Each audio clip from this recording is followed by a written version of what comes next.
Hai Rek, iya apa kabar? Ketemu lagi dengan aku si Ana di podcast kisah horor.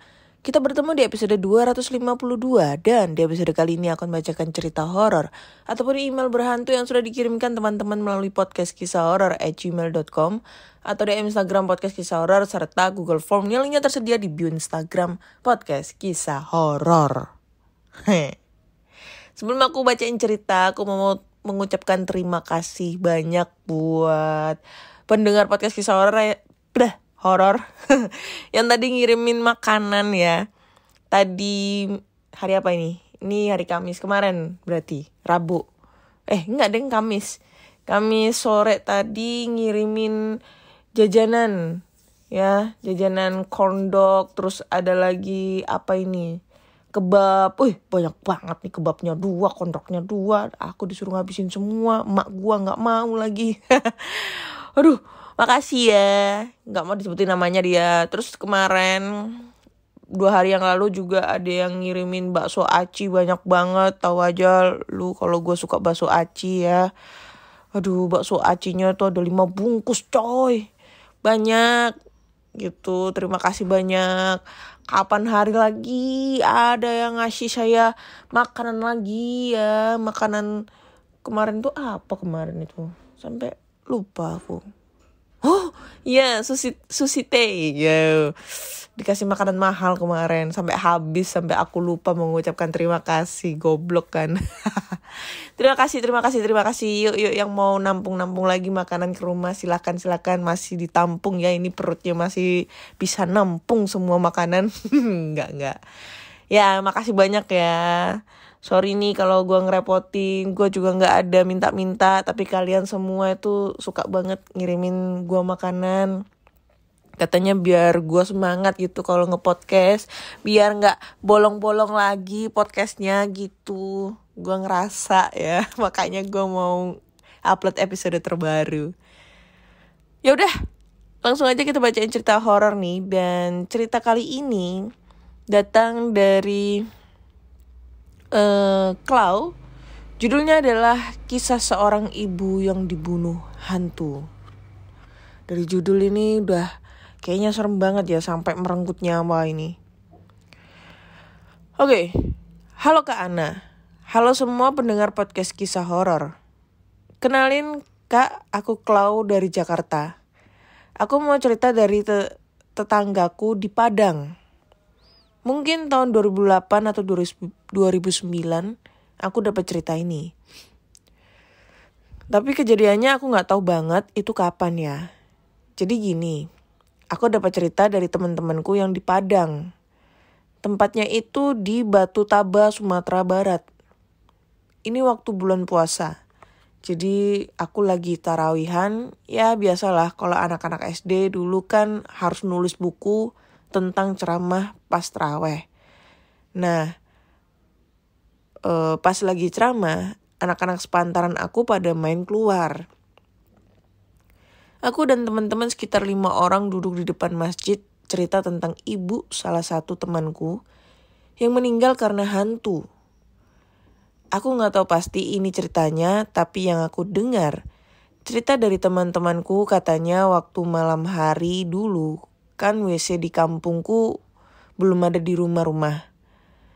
Terus ibu dari temanku ini panggil aja Kak Dewi, ya samarin aja ya Kak namanya. Takutnya cerita ini hanya karangan orang-orang setempat. Oke, next. Waktu itu ibu Kak Dewi lagi mau buang air besar di tabek. Apa nih bacanya, tabek apa tabek nih? Tabek itu kayak kolam ikan yang berada di belakang masjid. Aku deskripsi aja ya dulu tempatnya. Jadi tabek itu atau kolam ikan itu bentuknya persegi 4 tapi luas. Masjid itu di atas. Jadi tabek itu berada di bawah. WC itu ada 4. Jadi sebelah kiri WC cowok 2 dan sebelah kanan WC cewek ada 2. Jadi dulu antara WC untuk cowok dan cewek belum disekat dengan tembok. Pas lagi ibu Kak Dewi itu sedang buang air besar, Katanya beliau mendengar suara langkah kaki yang bolak-balik. Terus beliau bilang ke orang di depan, "Siap tuh." Artinya, siapa tuh? Tidak ada jawaban dari orang di depan.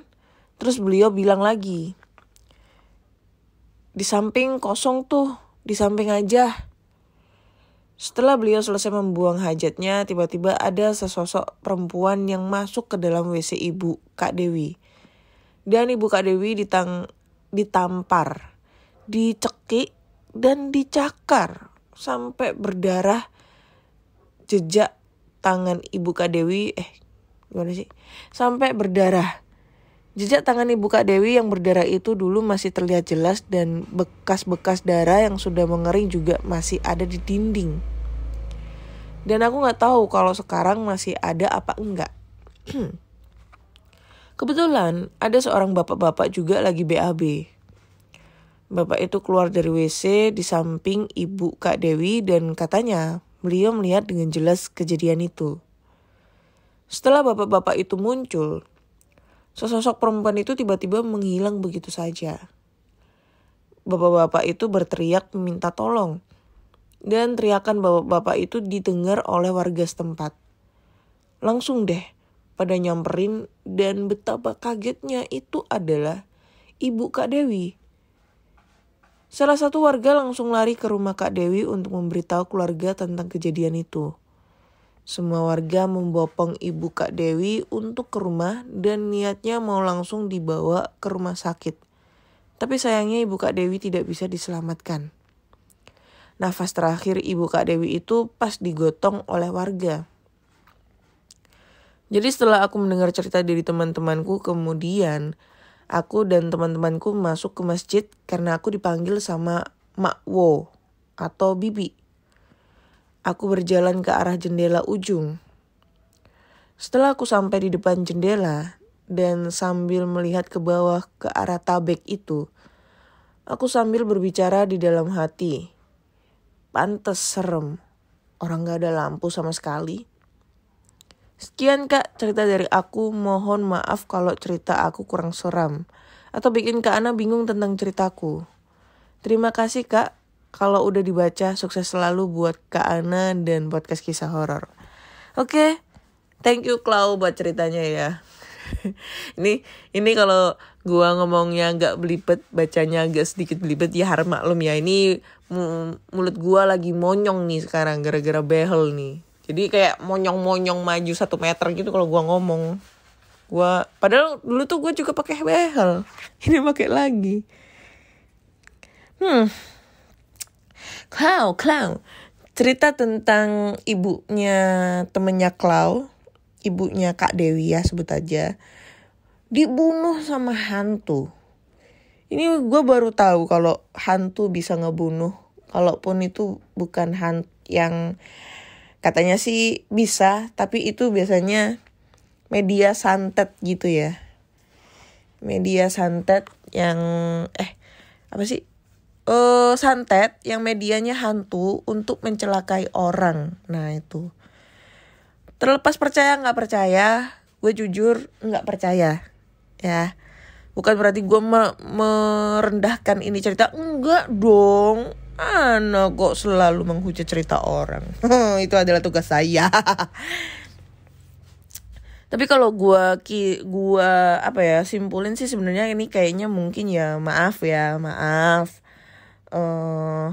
Mungkin kasus yang membunuh itu adalah memang orang gitu, bukan hantu. Karena pada saat kejadian itu kan gak ada orang yang ngelihat. Maksudnya gak ada orang yang ngelihat sosok hantu itu mencelakai ibunya si Dewi gitu kan. Yang ditahu adalah pada saat bapak-bapak itu udah mengetahui si ibu ini sudah terkapar gitu kan, udah tergeletak dengan bersimbah darah. Tapi kan si bapak-bapaknya ini atau saksi matanya itu gak tahu kalau semisalnya yang ngelakuin adalah hantu gitu. Impossible gitu kalau misalnya hantu bisa mencelakai kita. Maksudnya mencelakai dalam hal kayak di toel-toel. Maksudnya kalau hantu ngetoel-toel apa itu gue percaya. Tapi kalau misalnya hantu sampai merenggut nyawa orang dengan caranya itu kayak tadi ya, dicakar terus ditampar, itu kayaknya apa ya?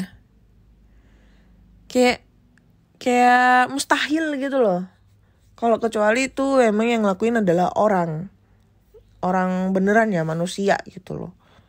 Makanya kemungkinan ini, kalau gue simpulin ini ceritanya ini adalah yang melakukan itu manusia, bukan hantu gitu ya. Tapi terlepas itu semua, gue mengucapkan belasungkawa juga ya buat mamanya Dewi ya. Semoga arwah beliau amal ibadahnya diterima di sisi Allah gitu. Ya, oke, lanjut kita ke cerita berikutnya. Dan cerita berikutnya ini datang dari Rudy, berjudul Perjalanan Mistis di Desa Muara Ancalong. Wah, Muara Ancalong itu di mana ya Muara Ancalong ini? Oke. Hai Kak Ana, langsung aja kita ke ceritanya ya. Jadi di tahun 2016 silam, saya pernah single touring menuju Samarinda melewati jalan HTI. Perusahaan kayu PT Surya ...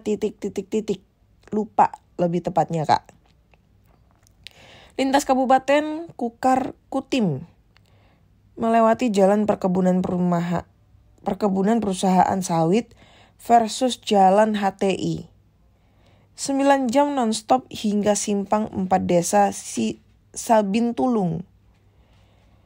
Saya ambil waktu itu siang agar mudah menghafal jalan. Di tengah jalan poros PT SSS Desa Ma Ancalong, saya di stop seorang bapak mau menumpang pulang. Awalnya saya ragu mau bawa, tapi akhirnya saya bawa aja lah. Sekalian bisa tanya-tanya jalan dan saya boncenglah dia. Banyak sekali saya bertanya kepada bapak ini arah menuju Samarinda. Karena memang saya baru pertama kali lewat jalan ini. Dan dia memberitahu jalur-jalurnya. Hampir sejam kemudian tibalah kami di desa Muara Ancalong. Kami stop di depan rumah yang cukup besar, tapi si bapak menunjuk ke rumah yang belum jadi dan agak kecil. Itu rumah saya, katanya. Terima kasih banyak, semoga selamat sampai tujuan, sambung bapak tadi. Amin, sama-sama Pak, sahut saya. Saya pun meneruskan perjalanan melewati jembatan besi. Dan disinilah saya mulai merasakan sesuatu yang ganjil pada jembatan besi Desa Ma Ancalong. Ada sedikit hawa negatif saat melintas. Terlebih sama pohon besar yang tumbuh di simpang 3 Desa Ngayau dengan benua baru. Tapi saya tidak mau menanggapinya karena saya baru kali ini melintas di sini dan tidak mau terjadi apa-apa. Saya cukup permisi hormat saja. Di perjalanan berikutnya untuk yang kedua kalinya saya melintas lagi jalan ini menuju Samarinda. Kali ini waktu sore. Dan tidak ada orang yang ikut bonceng. Bahkan tempat hutan di mana si bapak menyetop saya pun lupa di mana. Setelah memasuki desa Ma Ancalong, saat jam hampir maghrib, mulailah terasa lain dalam benak saya. Mungkin saya hanya sedikit panik, tapi tetap tenang. Yang penting ingat arah jalan, karena memang banyak simpang di desa ini. Dan benar saja, bukan jembatan besi yang saya jumpai. Justru saya malah kembali ke jalan masuk desa tadi. Padahal saya tidak merasa salah arah. Saya masih ingat yang harus dilewati dari simpang-simpang hingga letak rumah-rumah. Tak mau ambil pusing, saya pun meneruskan kembali jalan. Mengikuti arah menuju jembatan besi. Kali ini saya benar-benar membuka mata seakan-akan tak mau berkedip. Setiba di lokasi di mana saya pernah stop di rumah si bapak tempo hari. Betapa kagetnya saya Di sana hanya ada beberapa rumah saja di jalan kecil itu. Mana rumah si bapak? Kok tidak ada? Apa saya salah lihat? Karena mulai panik, saya langsung tancap gas menuju arah jembatan. Dalam benak saya jadi tumpang tindih memikirkannya. Peduli amat. Yang penting saya tembus. Saat mau maghrib gini, kenapa desa ini sepi sekali? Mana orang-orang pikirku? Semua rumah pada tutup pintu. Padahal masih terang. Dan saya tersentak kaget. Lagi-lagi saya kembali di jalan masuk desa tadi untuk yang kedua kalinya. Memang tadi saya lewat mana? Hanya itu yang ada dalam pikiran saya. Sambil menunggu warga yang lewat, tapi tak kunjung ada sampai agak putus asa. Saya pun naik ke warung untuk bertanya. Suasana agak cair sedikit karena ibu warungnya cakep sambil gendong anaknya. Saya bilang, sedang tersesat dan di mana arah menuju jembatan. Si ibu ketawa sambil menunjuk jalan. Cukup lurus dan belok kiri, nanti kamu ketemu jembatan besi katanya. Loh, kemarin sama bapak gak ada belok kirinya, cuma lurus aja. Ini saya hanya ngomong dalam hati. Si ibu warung juga senyum-senyum seperti dia tahu kalau saya lagi diapa-apain di desa ini. Dan saya pun melanjutkan perjalanan hingga ketemu jembatan besi. Dan ternyata bukan hanya saya yang berputar-putar di jalan desa ini. Ayah tiri saya pun sempat berputar-putar mencari jalan keluar dari desa Maancalong ini saat servis sepeda motor. Malah kembali lagi ke tempat servis. Sekian. Mohon maaf jika ceritanya kurang seram, Kak. Thank you Rudy buat ceritanya. Kalimantan, Samarinda. Ya, itu udah gak jadi rahasia umum lagi kalau emang di daerah sana itu. Apa ya? Udah terkenal dengan sejuta mistisnya. Gudangnya cerita horor itu menurutku tuh ada di Kalimantan. Kenapa gue bisa bilang kayak gitu? Karena 90%, 70% ya. Dari episode 1 sampai sekarang kebanyakan itu cerita horornya itu dari Kalimantan. Jadi gue kayak mikir, kenapa ya di Kalimantan itu banyak banget dengan cerita-cerita horornya. Apalagi Pontianak. Ya, Pontianak. Kita tahu nih asal-usul nama Pontianak itu dari mana. Dan kebanyakan di Pontianak itu banyak banget kuntilanaknya. Katanya seperti itu. Sampai ada yang namanya, apa tuh kemarin? Bukit ya? Bukit atau apa gitu yang di sana itu full banyak kuntilanak. Biasanya sih kuntilanak buangan gitu kan. Ya pokoknya banyak cerita mistis lah kalau di Kalimantan itu. Kita gak memungkiri hal seperti itu. Nih gue agak fokus nih. Banyak suara burung yang berkicau. Ini padahal jam berapa anjay.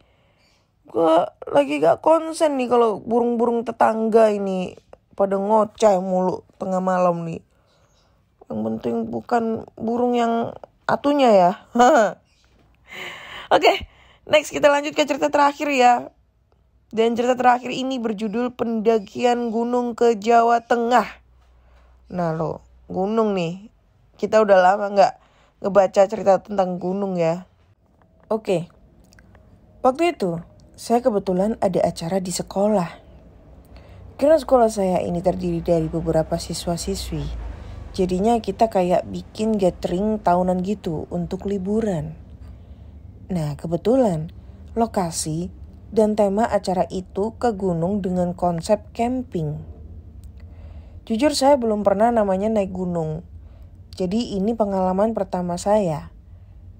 Kita semua berangkat dari Bandara Suta, penerbangan pukul 3 sore.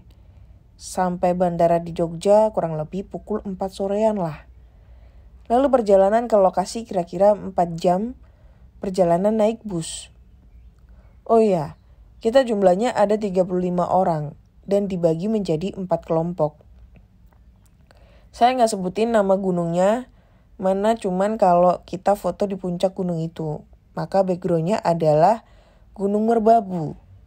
Jadi silahkan ditebak-tebak ya. Ketinggian puncak adalah 2.900 mdpl. Itu ya cluenya ya. Udah bisa ditebak itu gunung apa kalau kalian anak gunung. Nah, kita sampai di sana pukul 8 malam. Di mana sebelumnya ngelewatin daerah yang jam 7 aja udah sepi. Terus kanan kiri persawahan, tapi gelap banget. Nah, di sini nih udah mulai perasaan gak enaknya. Seakan-akan rame banget tuh yang ngeliatin dari arah persawahan ke bus kita. Padahal mah gelap banget. Ditambah suasana waktu itu hujan agak deras. Karena lokasi base camp awal pendakian itu cukup curam, akhirnya semua peserta turun dari bus di bawah base camp dengan jarak 50 meter. Karena saya males nunggu yang lain pada rempong, akhirnya saya coba naik aja berdua sama teman saya, namanya Nadira.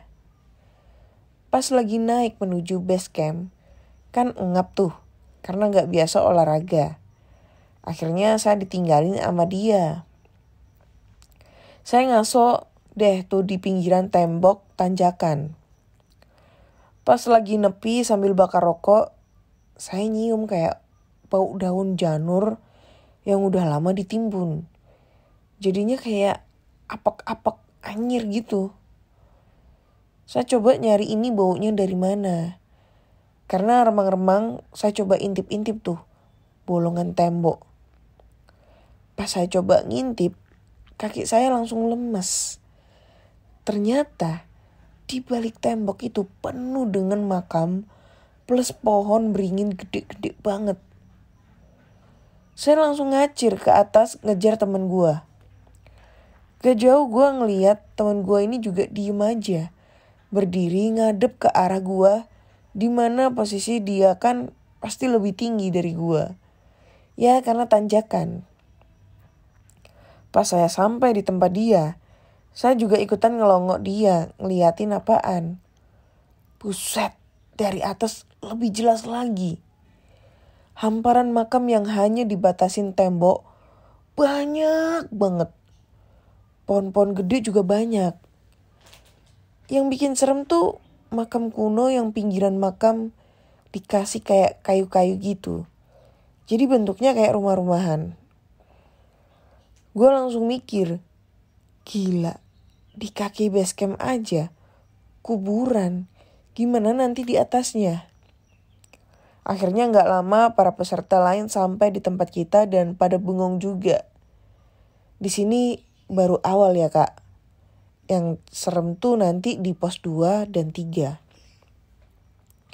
Nah, pas udah nyampe base camp, kita langsung dikumpulin nih sama panitia.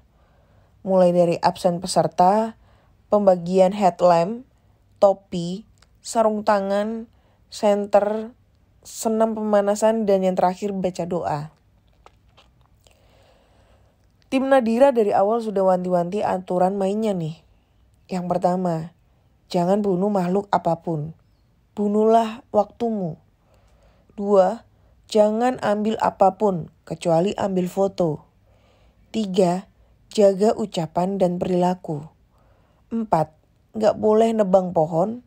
5, gak boleh buang sampah. Itu aja sih yang paling pokok. Akhirnya kita mulai start pendakian dari base camp depan jam 12 malam tank. Jadi semua ada 4 pos termasuk puncak. Dari pos 1 ke pos 2 lama perjalanan 1 jam. Dari pos 2 ke 3 memakan waktu 2 jam. Dari pos 3 ke 4 memakan waktu 1 jam. Jadi total perjalanan 4 jam. Kok lama? Karena mendaki dan sebagian besar orang yang masih awam mendaki. Jadi dikit-dikit berhenti ngaso. Perjalanan ke pos 1 diawali dengan melewati kebun kentang. Ya kalau ini mah masih cetek lah ya. Jalanan landai dan masih ada lampu listrik di kanan kiri area kebun. Sejauh 300 meteran baru deh mulai nanjak. Tiap kelompok diberi jeda waktu 20 menit untuk jalan duluan, baru nanti kelompok lainnya menyusul. Saya kebetulan kelompok pertama. Nah, karena di kelompok saya ada ibu guru, jadinya pas tanjakan awal, doi minta berhenti dulu. Padahal mah baru 300 meter jalan. Ya, mumpung berhenti sekalian dah pipis dan mumpung masih agak terang gitu. Langsung pepohonan dan semak-semak alias jalan buntu. Alias jalan buntu. Nah, pas dia sadar bahwa yang dari tadi diikutin itu bukan kaki, dia lihat iring-iringan. Kita udah cukup jauh. Terlihat dari headlamp yang beriringan kurang lebih 500 meter di depan. Dia pengen ngejar, ragu, karena takut malah tambah nyasar. Jadi dia hanya berharap nunggu kelompok lain lewat dengan asumsi kita jalan di satu arah yang sama. Pada saat dia nunggu itulah ada kejadian aneh katanya. Sayup-sayup dia dengar kayak ada orang mainin angklung sama suling. Tapi arahnya dari tepi jurang. Gak mungkin lah ada orang tengah malam buta mainin angklung sama suling di tengah hutan pula. Untungnya gak lama si Nadira nemuin posisi dia dengan melihat sinar headlamp teman saya ini. Tapi yang mengejutkan adalah pada saat si Nadira ini datang, dia langsung nanya, "Itu teman kamu satu lagi mana? Soalnya saya tadi lihat ada 2 headlamp di posisi kamu berdiri ini."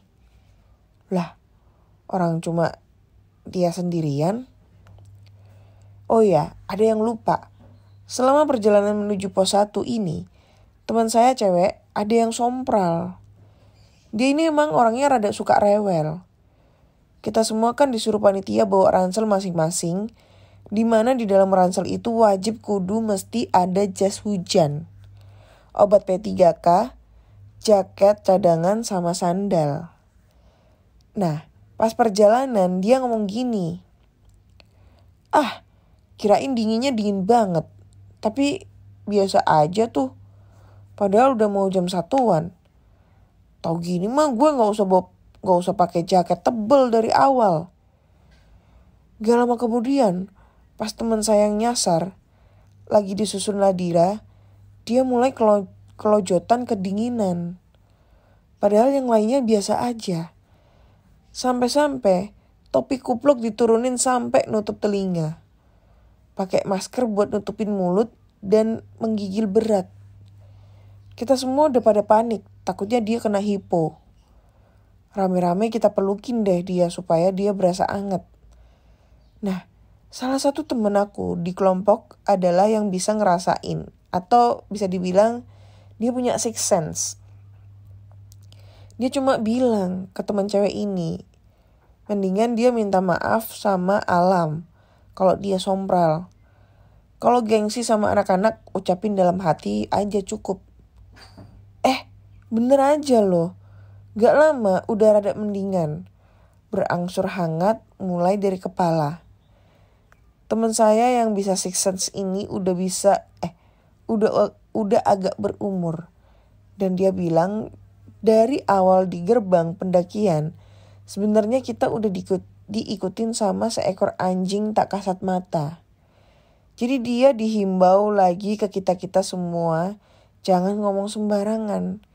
Jangan mikir aneh-aneh, jangan ngebayangin hal-hal goib, sama jangan bengong.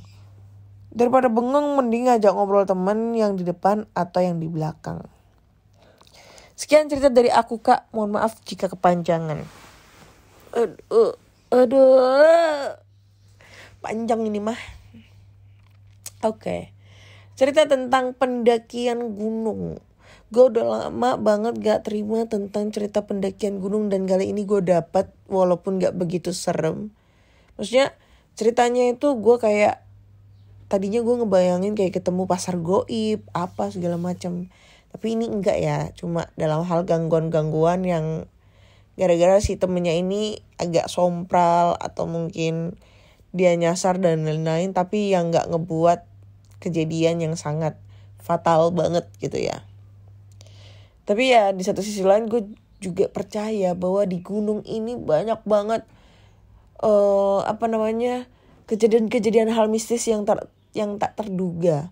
Sama kayak di Kalimantan. Karena Kalimantan itu kan masih banyak pegunungan, terus hutan-hutan. Nah, itu kadang itu suka serem gitu dengan kejadian hal mistis yang ada di gunung.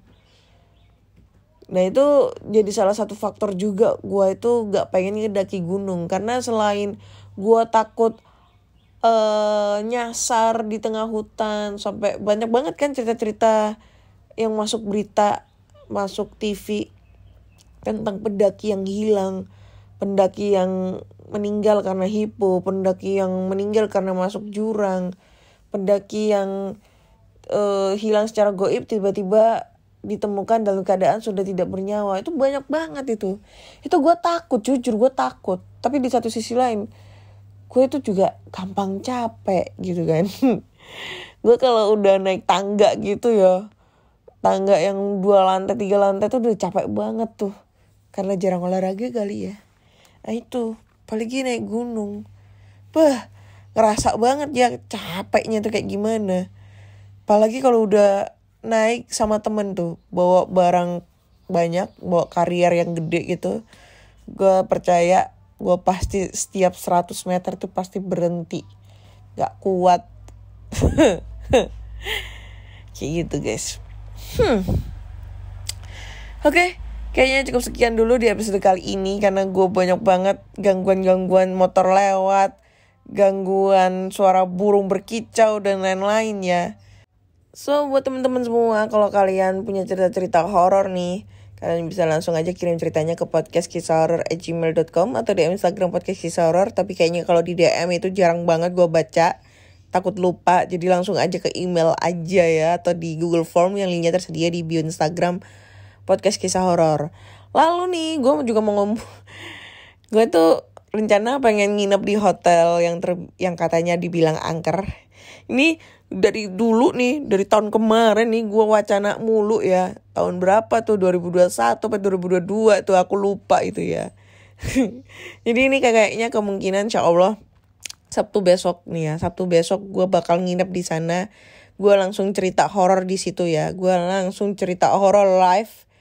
Mau live di Instagram boleh, mau live di mana boleh. Kalian bisa langsung aja komen. Gue tunggu sampai besok mau kita gimana challenge-nya.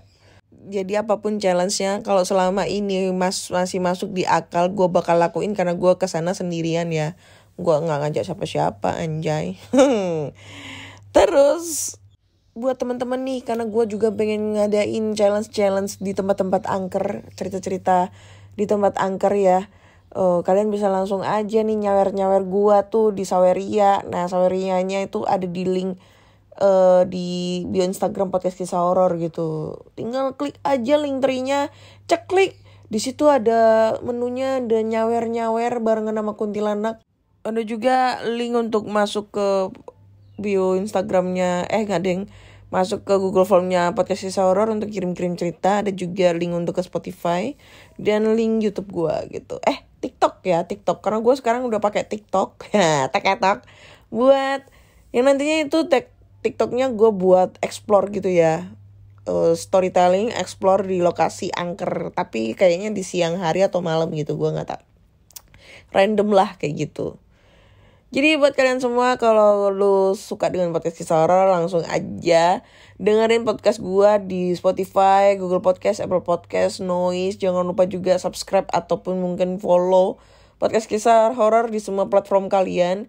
Jangan lupa kasih like sebanyak-banyaknya ataupun kasih rating bintang podcast kisah horor di Spotify. Oke, terima kasih. Bye-bye. Hai Rek, iya apa kabare? Ketemu lagi dengan aku si Ana di podcast Kisah Horor. Kita bertemu di episode 252 dan di episode kali ini akan bacakan cerita horor ataupun email berhantu yang sudah dikirimkan teman-teman melalui podcastkisahhoror@gmail.com atau di Instagram podcast kisah horor serta Google Form yang linknya tersedia di bio Instagram podcast kisah horor. Sebelum aku bacain cerita, aku mau mengucapkan terima kasih banyak buat pendengar podcast kisah horor yang tadi ngirimin makanan ya. Tadi hari apa ini? Ini hari Kamis kemarin berarti, Rabu. Enggak deng, Kamis. Kamis sore tadi ngirimin jajanan ya, jajanan corn dog, terus ada lagi apa ini? Kebab. Banyak banget nih kebabnya 2, corn dognya 2. Aku disuruh ngabisin semua, emak gua enggak mau lagi. Aduh, makasih ya. Gak mau disebutin namanya dia. Terus kemarin 2 hari yang lalu juga ada yang ngirimin bakso aci banyak banget. Tahu aja lu kalau gue suka bakso aci ya. Aduh, bakso acinya tuh ada 5 bungkus coy. Banyak gitu. Terima kasih banyak. Kapan hari lagi ada yang ngasih saya makanan lagi ya. Makanan kemarin tuh apa kemarin itu? Sampai lupa aku. Oh iya, sushi teh ya. Dikasih makanan mahal kemarin sampai habis, sampai aku lupa mengucapkan terima kasih. Goblok kan. Terima kasih. Yuk yang mau nampung lagi makanan ke rumah silakan masih ditampung ya. Ini perutnya masih bisa nampung semua makanan. Enggak. Ya, makasih banyak ya. Sorry nih kalau gue ngerepotin, gue juga gak ada minta-minta, tapi kalian semua itu suka banget ngirimin gue makanan. Katanya biar gue semangat gitu kalau nge-podcast, biar gak bolong-bolong lagi podcastnya gitu. Gue ngerasa ya, makanya gue mau upload episode terbaru. Ya udah, langsung aja kita bacain cerita horor nih. Dan cerita kali ini datang dari Clau. Judulnya adalah Kisah Seorang Ibu yang Dibunuh Hantu. Dari judul ini udah kayaknya serem banget ya, sampai merenggut nyawa ini. Oke. Halo Kak Ana. Halo semua pendengar podcast kisah horor. Kenalin Kak, aku Clau dari Jakarta. Aku mau cerita dari tetanggaku di Padang. Mungkin tahun 2008 atau 2009 aku dapat cerita ini. Tapi kejadiannya aku gak tahu banget itu kapan ya. Jadi gini, aku dapat cerita dari teman-temanku yang di Padang. Tempatnya itu di Batu Taba, Sumatera Barat. Ini waktu bulan puasa. Jadi aku lagi tarawihan, ya biasalah kalau anak-anak SD dulu kan harus nulis buku tentang ceramah pas taraweh. Nah, pas lagi ceramah, anak-anak sepantaran aku pada main keluar. Aku dan teman-teman sekitar 5 orang duduk di depan masjid cerita tentang ibu salah satu temanku yang meninggal karena hantu. Aku gak tahu pasti ini ceritanya, tapi yang aku dengar cerita dari teman-temanku katanya waktu malam hari dulu kan WC di kampungku belum ada di rumah-rumah. Terus ibu dari temanku ini panggil aja Kak Dewi. Ya samarin aja ya Kak namanya. Takutnya cerita ini hanya karangan orang-orang setempat. Oke, next. Waktu itu ibu Kak Dewi lagi mau buang air besar di tabek. Apa nih bacanya, tabek apa tabek nih? Tabek itu kayak kolam ikan yang berada di belakang masjid. Aku deskripsi aja ya dulu tempatnya. Jadi tabek itu atau kolam ikan itu bentuknya persegi 4 tapi luas. Masjid itu di atas. Jadi tabek itu berada di bawah. WC itu ada 4. Jadi sebelah kiri WC cowok 2 dan sebelah kanan WC cewek ada 2. Jadi dulu antara WC untuk cowok dan cewek belum disekat dengan tembok. Pas lagi ibu Kak Dewi itu sedang buang air besar, katanya beliau mendengar suara langkah kaki yang bolak-balik. Terus beliau bilang ke orang di depan, "Siap tuh." Artinya, siapa tuh? Tidak ada jawaban dari orang di depan. Terus beliau bilang lagi, "Di samping kosong tuh, di samping aja." Setelah beliau selesai membuang hajatnya, tiba-tiba ada sesosok perempuan yang masuk ke dalam WC ibu Kak Dewi. Dan ibu Kak Dewi ditampar, dicekik, dan dicakar sampai berdarah. Jejak tangan ibu Kak Dewi, sampai berdarah. Jejak tangan ibu Kak Dewi yang berdarah itu dulu masih terlihat jelas dan bekas-bekas darah yang sudah mengering juga masih ada di dinding. Dan aku gak tahu kalau sekarang masih ada apa enggak. Kebetulan ada seorang bapak-bapak juga lagi BAB. Bapak itu keluar dari WC di samping ibu Kak Dewi dan katanya beliau melihat dengan jelas kejadian itu. Setelah bapak-bapak itu muncul, sesosok perempuan itu tiba-tiba menghilang begitu saja. Bapak-bapak itu berteriak meminta tolong. Dan teriakan bapak-bapak itu didengar oleh warga setempat. Langsung deh pada nyamperin dan betapa kagetnya itu adalah ibu Kak Dewi. Salah satu warga langsung lari ke rumah Kak Dewi untuk memberitahu keluarga tentang kejadian itu. Semua warga membopong ibu Kak Dewi untuk ke rumah dan niatnya mau langsung dibawa ke rumah sakit. Tapi sayangnya ibu Kak Dewi tidak bisa diselamatkan. Nafas terakhir ibu Kak Dewi itu pas digotong oleh warga. Jadi setelah aku mendengar cerita dari teman-temanku, kemudian aku dan teman-temanku masuk ke masjid karena aku dipanggil sama Mak Wo atau Bibi. Aku berjalan ke arah jendela ujung. Setelah aku sampai di depan jendela dan sambil melihat ke bawah ke arah tabek itu, aku sambil berbicara di dalam hati. Pantes serem, orang gak ada lampu sama sekali. Sekian Kak cerita dari aku, mohon maaf kalau cerita aku kurang seram atau bikin Kak Ana bingung tentang ceritaku. Terima kasih Kak. Kalau udah dibaca, sukses selalu buat Kak Ana dan podcast kisah horor. Oke, thank you Klau buat ceritanya ya. ini kalau gua ngomongnya agak belibet, bacanya agak sedikit belibet ya harap maklum ya. Ini mulut gua lagi monyong nih sekarang gara-gara behel nih. Jadi kayak monyong-monyong maju 1 meter gitu kalau gua ngomong. Padahal dulu tuh gua juga pakai behel. Ini pakai lagi. Clown. Cerita tentang ibunya temennya Clown, ibunya Kak Dewi ya sebut aja, dibunuh sama hantu. Ini gue baru tahu kalau hantu bisa ngebunuh, kalaupun itu bukan hantu yang katanya sih bisa, tapi itu biasanya media santet gitu ya. Media santet yang santet yang medianya hantu untuk mencelakai orang. Nah itu. Terlepas percaya gak percaya, gue jujur gak percaya. Ya. Bukan berarti gue merendahkan ini cerita. Enggak dong. Ana kok selalu menghujat cerita orang. Itu adalah tugas saya. Tapi kalau gue simpulin sih sebenarnya ini kayaknya mungkin ya maaf.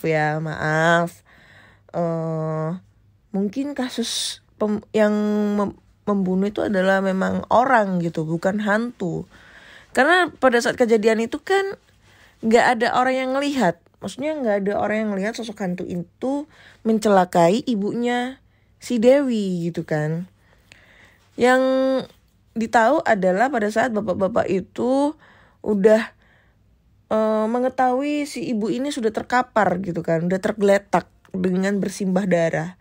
Tapi kan si bapak-bapaknya ini atau saksi matanya itu gak tahu kalau semisalnya yang ngelakuin adalah hantu gitu. Impossible gitu kalau misalnya hantu bisa mencelakai kita. Maksudnya mencelakai dalam hal kayak di toel-toel. Maksudnya kalau hantu ngetoel-toel apa itu gue percaya. Tapi kalau misalnya hantu sampai merenggut nyawa orang dengan caranya itu kayak tadi ya, dicakar, terus ditampar, itu kayaknya apa ya? Kayak mustahil gitu loh. Kalau kecuali itu emang yang ngelakuin adalah orang beneran ya, manusia gitu loh. Makanya kemungkinan ini, kalau gue simpulin nih ceritanya ini adalah yang melakukan itu manusia, bukan hantu gitu ya. Tapi terlepas itu semua, gue mengucapkan belasungkawa juga ya buat mamanya Dewi ya. Semoga arwah beliau amal ibadahnya diterima di sisi Allah gitu. Ya, oke, lanjut kita ke cerita berikutnya. Dan cerita berikutnya ini datang dari Rudy, berjudul Perjalanan Mistis di Desa Muara Ancalong. Wah, Muara Ancalong itu di mana ya Muara Ancalong ini? Oke. Hai Kak Ana, langsung aja kita ke ceritanya ya. Jadi di tahun 2016 silam, saya pernah single touring menuju Samarinda melewati jalan HTI. Perusahaan kayu PT Surya ... Lupa lebih tepatnya Kak. Lintas Kabupaten Kukar Kutim. Melewati jalan perkebunan perusahaan sawit versus jalan HTI. 9 jam nonstop hingga simpang 4 desa Sabintulung. Saya ambil waktu itu siang agar mudah menghafal jalan. Di tengah jalan poros PT SSS Desa Ma Ancalong, saya di stop seorang bapak mau menumpang pulang. Awalnya saya ragu mau bawa, tapi akhirnya saya bawa aja lah. Sekalian bisa tanya-tanya jalan dan saya boncenglah dia. Banyak sekali saya bertanya kepada bapak ini arah menuju Samarinda. Karena memang saya baru pertama kali lewat jalan ini. Dan dia memberitahu jalur-jalurnya. Hampir sejam kemudian tibalah kami di desa Muara Ancalong. Kami stop di depan rumah yang cukup besar, tapi si bapak menunjuk ke rumah yang belum jadi dan agak kecil. Itu rumah saya, katanya. Terima kasih banyak, semoga selamat sampai tujuan, sambung bapak tadi. Amin, sama-sama Pak, sahut saya. Saya pun meneruskan perjalanan melewati jembatan besi. Dan disinilah saya mulai merasakan sesuatu yang ganjil pada jembatan besi Desa Ma Ancalong. Ada sedikit hawa negatif saat melintas. Terlebih sama pohon besar yang tumbuh di simpang 3 Desa Ngayau dengan benua baru. Tapi saya tidak mau menanggapinya karena saya baru kali ini melintas di sini dan tidak mau terjadi apa-apa. Saya cukup permisi hormat saja. Di perjalanan berikutnya untuk yang kedua kalinya saya melintas lagi jalan ini menuju Samarinda. Kali ini waktu sore. Dan tidak ada orang yang ikut bonceng. Bahkan tempat hutan di mana si bapak menyetop saya pun lupa di mana. Setelah memasuki desa Ma Ancalong, saat jam hampir maghrib, mulailah terasa lain dalam benak saya. Mungkin saya hanya sedikit panik, tapi tetap tenang.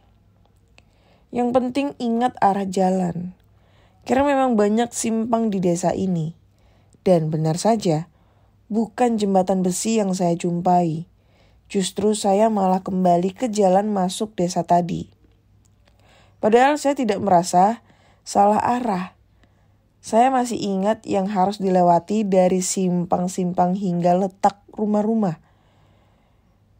Tak mau ambil pusing, saya pun meneruskan kembali jalan. Mengikuti arah menuju jembatan besi. Kali ini saya benar-benar membuka mata seakan-akan tak mau berkedip. Setiba di lokasi di mana saya pernah stop di rumah si bapak tempo hari. Betapa kagetnya saya, di sana hanya ada beberapa rumah saja di jalan kecil itu. Mana rumah si bapak? Kok tidak ada? Apa saya salah lihat? Karena mulai panik, saya langsung tancap gas menuju arah jembatan. Dalam benak saya jadi tumpang tindih memikirkannya. Peduli amat. Yang penting saya tembus. Saat mau maghrib gini, kenapa desa ini sepi sekali? Mana orang-orang pikirku? Semua rumah pada tutup pintu. Padahal masih terang. Dan saya tersentak kaget. Lagi-lagi saya kembali di jalan masuk desa tadi untuk yang kedua kalinya. Memang tadi saya lewat mana? Hanya itu yang ada dalam pikiran saya. Sambil menunggu warga yang lewat, tapi tak kunjung ada sampai agak putus asa. Saya pun naik ke warung untuk bertanya.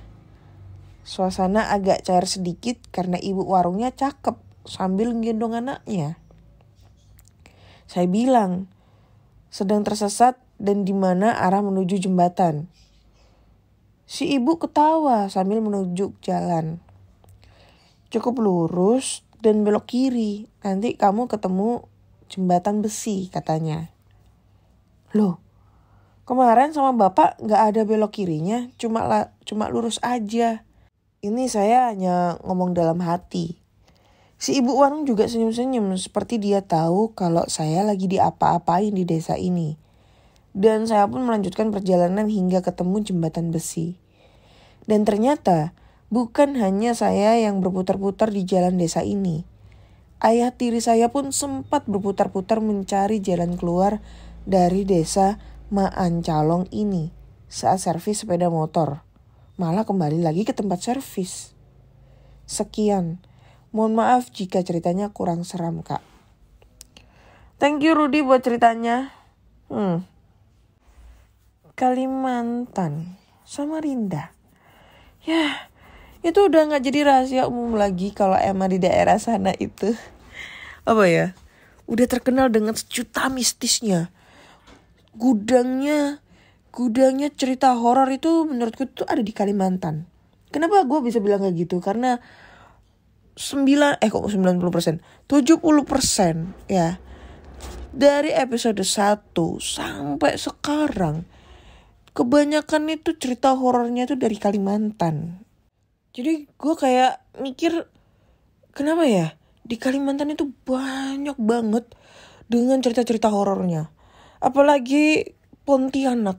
Ya, Pontianak. Kita tahu nih asal-usul nama Pontianak itu dari mana. Dan kebanyakan di Pontianak itu banyak banget kuntilanaknya. Katanya seperti itu. Sampai ada yang namanya, apa tuh kemarin? Bukit ya? Bukit atau apa gitu yang di sana itu full banyak kuntilanak. Biasanya sih kuntilanak buangan gitu kan. Ya, pokoknya banyak cerita mistis lah kalau di Kalimantan itu.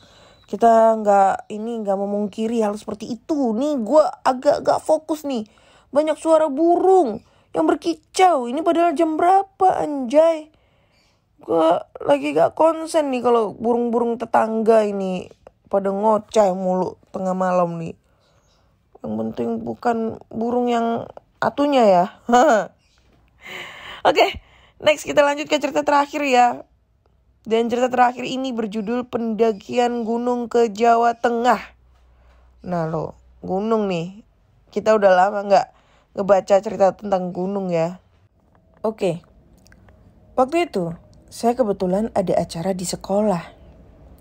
Karena sekolah saya ini terdiri dari beberapa siswa-siswi. Jadinya kita kayak bikin gathering tahunan gitu untuk liburan. Nah kebetulan lokasi dan tema acara itu ke gunung dengan konsep camping. Jujur saya belum pernah namanya naik gunung. Jadi ini pengalaman pertama saya. Kita semua berangkat dari Bandara Suta, penerbangan pukul 3 sore. Sampai bandara di Jogja kurang lebih pukul 4 sorean lah. Lalu perjalanan ke lokasi kira-kira 4 jam perjalanan naik bus. Oh iya, kita jumlahnya ada 35 orang dan dibagi menjadi 4 kelompok. Saya nggak sebutin nama gunungnya, mana cuman kalau kita foto di puncak gunung itu. Maka backgroundnya adalah Gunung Merbabu. Jadi silahkan ditebak-tebak ya. Ketinggian puncak adalah 2.900 mdpl. Itu ya cluenya ya. Udah bisa ditebak itu gunung apa kalau kalian anak gunung. Nah, kita sampai di sana pukul 8 malam. Di mana sebelumnya ngelewatin daerah yang jam 7 aja udah sepi. Terus kanan kiri persawahan, tapi gelap banget. Nah di sini nih udah mulai perasaan gak enaknya. Seakan-akan rame banget tuh yang ngeliatin dari arah persawahan ke bus kita. Padahal mah gelap banget. Ditambah suasana waktu itu hujan agak deras. Karena lokasi base camp awal pendakian itu cukup curam, akhirnya semua peserta turun dari bus di bawah base camp dengan jarak 50 meter. Karena saya males nunggu yang lain pada rempong, akhirnya saya coba naik aja berdua sama teman saya, namanya Nadira. Pas lagi naik menuju base camp, kan engap tuh, karena gak biasa olahraga. Akhirnya saya ditinggalin sama dia. Saya ngaso deh tuh di pinggiran tembok tanjakan. Pas lagi nepi sambil bakar rokok, saya nyium kayak bau daun janur yang udah lama ditimbun. Jadinya kayak apek-apek anyir gitu. Saya coba nyari ini baunya dari mana. Karena remang-remang saya coba intip-intip tuh bolongan tembok. Pas saya coba ngintip, kaki saya langsung lemes. Ternyata di balik tembok itu penuh dengan makam plus pohon beringin gede-gede banget. Saya langsung ngacir ke atas ngejar teman gue. Gak jauh gue ngeliat teman gue ini juga diem aja, berdiri ngadep ke arah gue, dimana posisi dia kan pasti lebih tinggi dari gue. Ya karena tanjakan. Pas saya sampai di tempat dia, saya juga ikutan ngelongok dia, ngeliatin apaan. Buset, dari atas lebih jelas lagi. Hamparan makam yang hanya dibatasin tembok, banyak banget. Pohon-pohon gede juga banyak. Yang bikin serem tuh makam kuno yang pinggiran makam dikasih kayak kayu-kayu gitu. Jadi bentuknya kayak rumah-rumahan. Gue langsung mikir, gila, di kaki base camp aja, kuburan, gimana nanti di atasnya? Akhirnya gak lama para peserta lain sampai di tempat kita dan pada bengong juga. Di sini baru awal ya kak, yang serem tuh nanti di pos 2 dan 3. Nah, pas udah nyampe base camp, kita langsung dikumpulin nih sama panitia. Mulai dari absen peserta, pembagian headlamp, topi, sarung tangan, senter, senam pemanasan, dan yang terakhir baca doa. Tim Nadira dari awal sudah wanti-wanti aturan mainnya nih. Yang pertama, jangan bunuh makhluk apapun. Bunuhlah waktumu.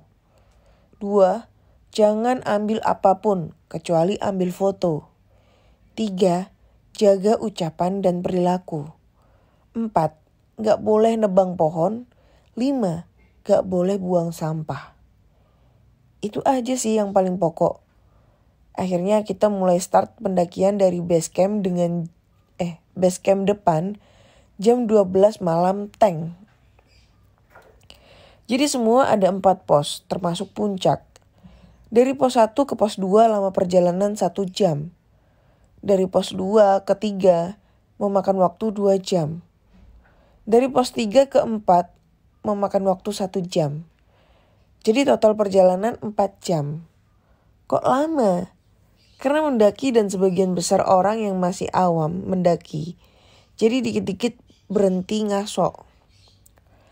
Perjalanan ke pos 1 diawali dengan melewati kebun kentang. Ya kalau ini mah masih cetek lah ya. Jalanan landai dan masih ada lampu listrik di kanan kiri area kebun. Sejauh 300 meteran baru deh mulai nanjak. Tiap kelompok diberi jeda waktu 20 menit untuk jalan duluan, baru nanti kelompok lainnya menyusul. Saya kebetulan kelompok pertama. Nah, karena di kelompok saya ada ibu guru, jadinya pas tanjakan awal, doi minta berhenti dulu. Padahal mah baru 300 meter jalan. Ya, mumpung berhenti sekalian dah pipis dan mumpung masih agak terang gitu. Langsung pepohonan dan semak-semak alias jalan buntu. Alias jalan buntu. Nah, pas dia sadar bahwa yang dari tadi diikutin itu bukan kaki, dia lihat iring-iringan. Kita udah cukup jauh. Terlihat dari headlamp yang beriringan kurang lebih 500 meter di depan. Dia pengen ngejar, ragu karena takut malah tambah nyasar. Jadi dia hanya berharap nunggu kelompok lain lewat dengan asumsi kita jalan di satu arah yang sama. Pada saat dia nunggu itulah ada kejadian aneh katanya. Sayup-sayup dia dengar kayak ada orang mainin angklung sama suling. Tapi arahnya dari tepi jurang. Gak mungkin lah ada orang tengah malam buta mainin angklung sama suling di tengah hutan pula. Untungnya gak lama si Nadira nemuin posisi dia dengan melihat sinar headlamp teman saya ini. Tapi yang mengejutkan adalah pada saat si Nadira ini datang, dia langsung nanya, "Itu teman kamu satu lagi mana? Soalnya saya tadi lihat ada 2 headlamp di posisi kamu berdiri ini." Lah, orang cuma dia sendirian? Oh ya, ada yang lupa. Selama perjalanan menuju pos 1 ini, teman saya cewek ada yang sompral. Dia ini emang orangnya rada suka rewel.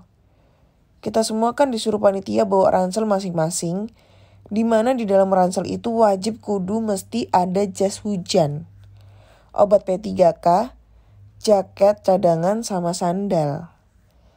Nah, pas perjalanan dia ngomong gini, kirain dinginnya dingin banget, tapi biasa aja tuh. Padahal udah mau jam 1-an. Tau gini mah gue gak usah pakai jaket tebel dari awal. Gak lama kemudian, pas teman saya yang nyasar, lagi disusun Nadira, dia mulai kelojotan kedinginan. Padahal yang lainnya biasa aja. Sampai-sampai topi kupluk diturunin sampai nutup telinga.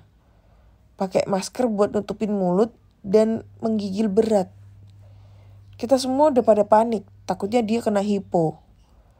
Rame-rame kita pelukin deh dia supaya dia berasa anget. Nah, salah satu temen aku di kelompok adalah yang bisa ngerasain, atau bisa dibilang dia punya sixth sense. Dia cuma bilang ke teman cewek ini, mendingan dia minta maaf sama alam kalau dia sompral.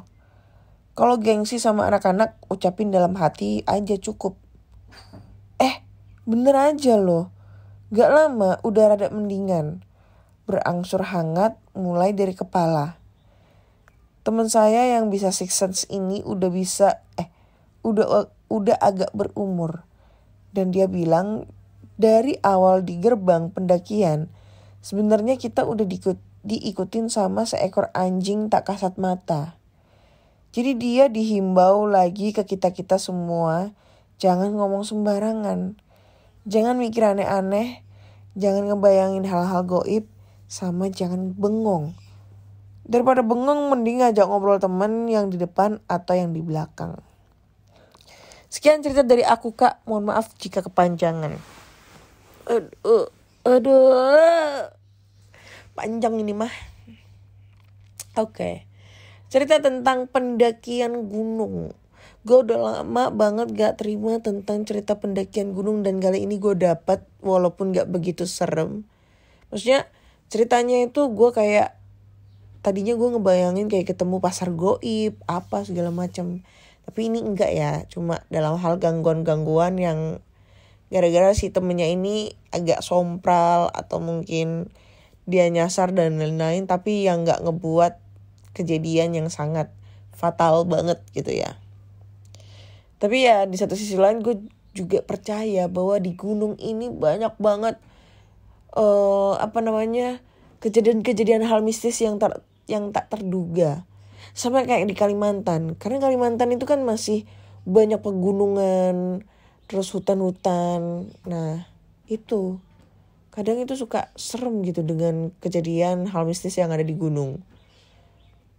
Nah itu jadi salah satu faktor juga gue itu gak pengen ngedaki gunung. Karena selain gue takut nyasar di tengah hutan, sampai banyak banget kan cerita-cerita yang masuk berita, masuk TV tentang pendaki yang hilang, pendaki yang meninggal karena hipo, pendaki yang meninggal karena masuk jurang, pendaki yang hilang secara goib tiba-tiba ditemukan dalam keadaan sudah tidak bernyawa. Itu banyak banget itu gue takut, jujur gue takut. Tapi di satu sisi lain gue itu juga gampang capek gitu kan.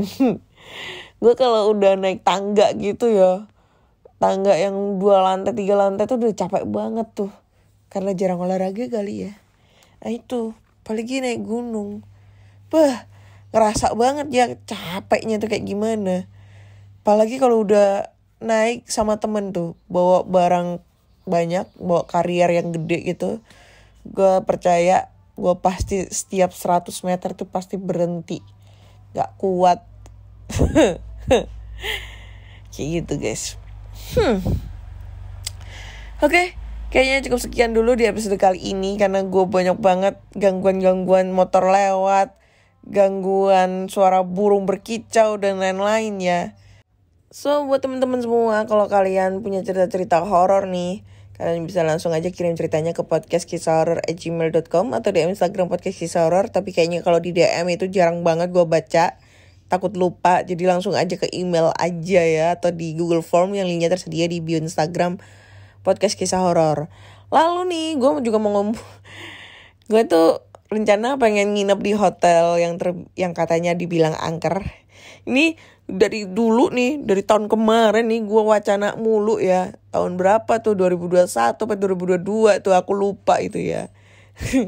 Jadi ini kayaknya kemungkinan insyaallah Sabtu besok nih ya. Sabtu besok gue bakal nginep di sana. Gue langsung cerita horor di situ ya. Gue langsung cerita horor live.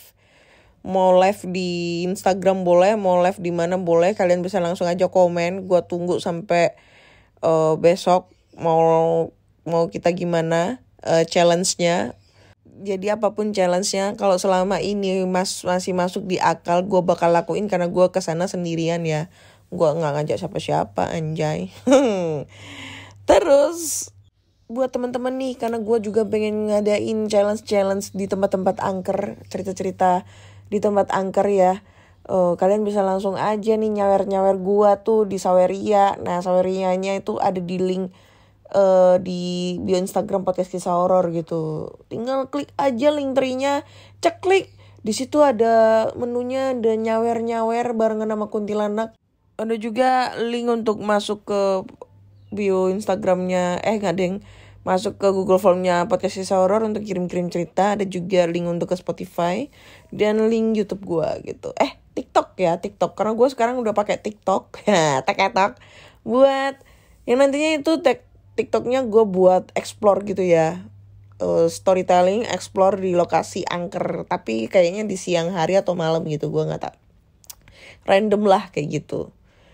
Jadi buat kalian semua, kalau lu suka dengan podcast kisah horor, langsung aja dengerin podcast gue di Spotify, Google Podcast, Apple Podcast, Noise. Jangan lupa juga subscribe ataupun mungkin follow podcast kisah horor di semua platform kalian. Jangan lupa kasih like sebanyak-banyaknya ataupun kasih rating bintang podcast kisah horor di Spotify. Oke, terima kasih. Bye-bye.